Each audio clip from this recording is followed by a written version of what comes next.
मंडळी, श्रावण सुरू झाला की कोकणामध्ये अनेक मंदिरांमध्ये असे नामसप्ताह सुरू होतात। एक व्यक्ती विना घेतलेली असते आणि ही विना अजिबात सप्ताहभर खाली ठेवली जात नाही आणि अखंड नामगजर सुरू असतो।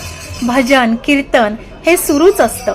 अगदी आजूबाजूचा आसमंत सुद्धा दुमदुमून जातो आणि या सप्ताहाची वाट पूर्ण वर्षभर पाहिली जाते।